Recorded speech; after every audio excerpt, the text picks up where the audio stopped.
Just this week, Activision-Blizzard, or specifically Blizzard, has been accused and investigated and what have you for allegations of sexual misconduct in the workplace. Following a 2-year investigation in California, it seems there's some legal action going to come about of this. Now, for the first time in what feels like a long time, it feels like there's going to be genuine repercussions for a company as big as Activision-Blizzard for this. Which is good, despite it coming out of such negative circumstances. As of now, at the time of recording, all of Activision-Blizzard's social media channels are on silent. They're not posted, they're not tweeted at all.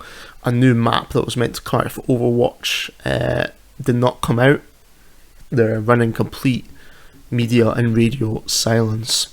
So it's a very serious situation, as serious as the actual allegations themselves. Now, we're not going to discuss the actual allegations themselves because this is a story still pending here, and I'd rather know all the facts before I go into it. Spoiler alert, they're guilty as shit.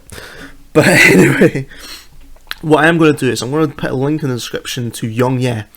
YongYea has put together a lot of evidence and statements from around the internet in a 25-minute clip.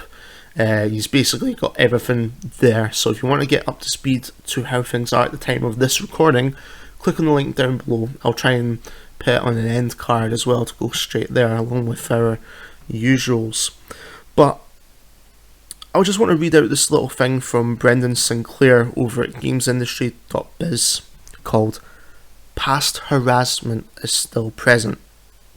Now, this is all based around the statement that Activision-Blizzard have gave out in the day following the accusations, basically denying. They're saying the allegations against us are old at this point. This does not represent us as now, and this is Brendan's very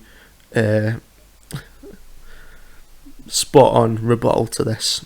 I'll explain a bit more afterwards. It's been another bad week for the industry as we see yet another wave of horror stories about the abuse and harassment of women and marginalised people at development studios. This time it's Activision-Blizzard and Ubisoft Singapore. Activision-Blizzard is being sued by the California Department of Fair Employment and Housing after a 2-year investigation by the agency determined the publisher was a breeding ground for harassment and sexual discrimination against women, quote unquote. Ubisoft Singapore was the subject of a Kotaku report detailing sexual harassment, bullying, and discrimination against, get this, remember, Singapore, discrimination against Southeast Asian employees, women, and anyone who couldn't speak French. A Singapore studio, I digress. Of course, this is not the first time the publisher has faced allegations of wrongdoing. Last year, it jettisoned a swath of senior management across its studio system after numerous reports of misconduct, including at Ubisoft Singapore. We've sadly seen events like this play out enough now, and we can spot the patterns in response. And there's one in particular that always bothers me. I'll add italics to the quotes to highlight what I'm talking about. Now, he's quoted various parts of the press release, but I'm just going to, for the sake of speeding along here, again, excerpts, full article in the description. One part of Ubisoft Blizzard's statement in response to the lawsuit states, quote, "The picture that the DFEH paints is not the Blizzard workplace of today. Over the past several years, and continuing since the initial investigation started, we've made significant changes to address company culture and reflect more diversity within our leadership teams." Unquote. The thing that all these statements have in common is that they suggest that these reports are based on outdated information. They essentially admit that the things that might have been bad at one point, but they're getting better. They're trying to present past mistakes as irrelevant now because problems have been fixed. If that's true, that's great for the company and the people who work there currently. But this does not magically undo what happened. And many of the actual victims of these companies' negligence, discrimination, and or exploitation are still living with the consequences of that every single day.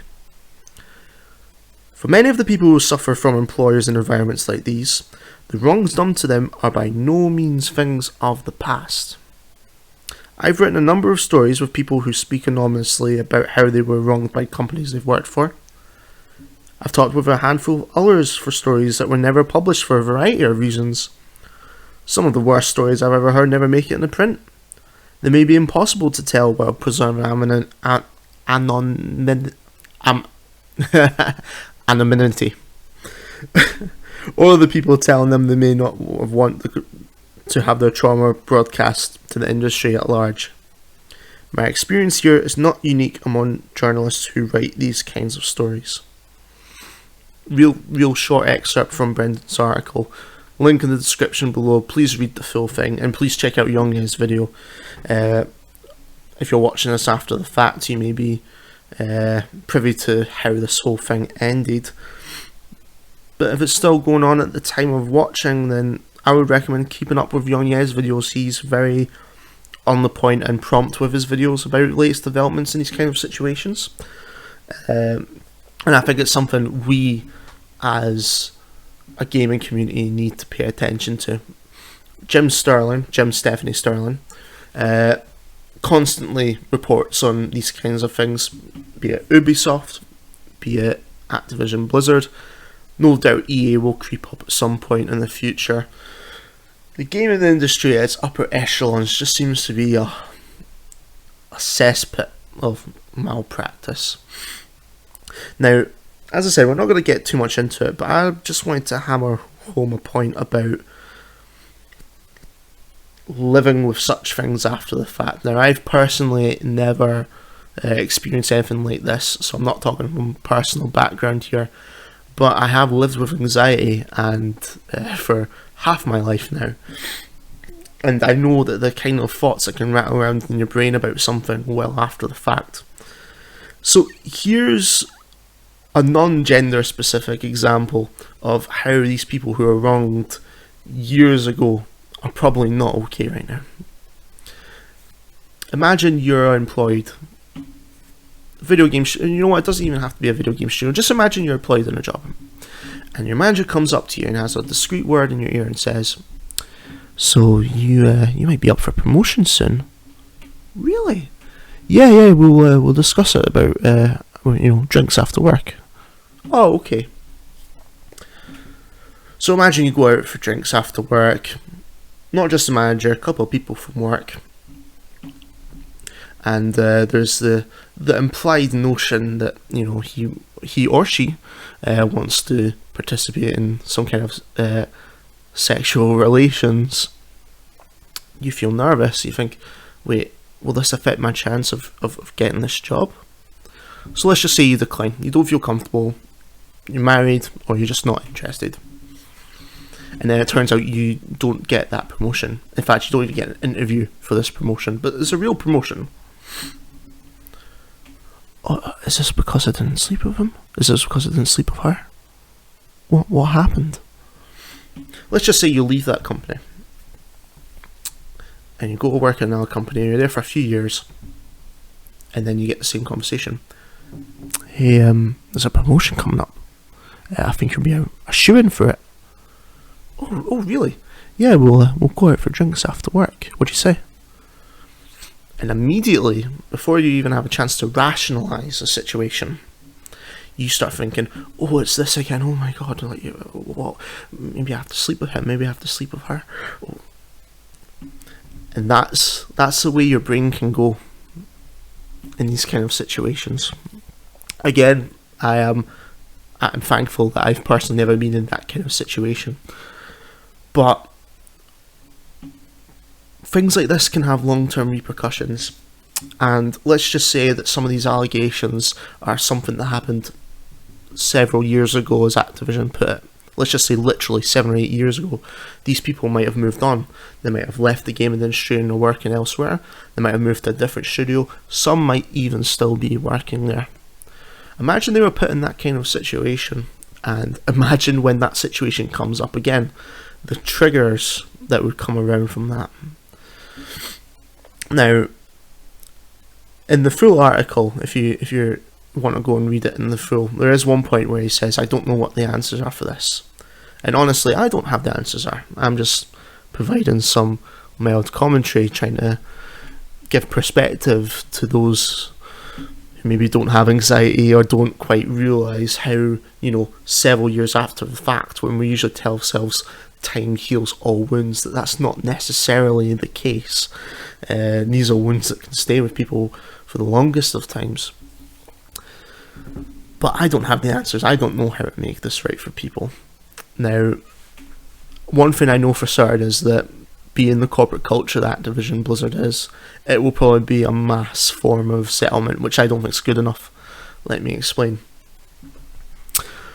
Some people might think that, the obvious thing is financial apology. We're really sorry for what happened. Here's $10,000 each. For some people, that will be good enough. It will allow them to buy a few creature comforts that will make their lives a little bit easier going forward. For some people, that won't be enough. So let's just say they turn around instead of say, okay, those of you working part-time, we're now going to grant you full-time employment. For some people, that's great, job security. For some people, they might not want to work there anymore, or have already left. Because there's such personal situations of the victims of these scenarios are all individual, they all won't be the same. They may have been perpetrated by the same person in some cases, but each scenario would be different. And the only thing I do not want to see is for Activision-Blizzard to give a blanket settlement. These were individual circumstances that happened against individuals, and the apology should be personal to each and every person. Each person should be set aside, and Activision should just say something along the lines of, how can we make this better? In some cases, unfortunately, they won't be able to. But whatever they can do to ease that anxiety, that potential scenario I talked through, Activision needs to sit up and pay attention to the individual's needs, not the needs of the claimants, because I believe it's a mass lawsuit. It needs to speak to each individual person.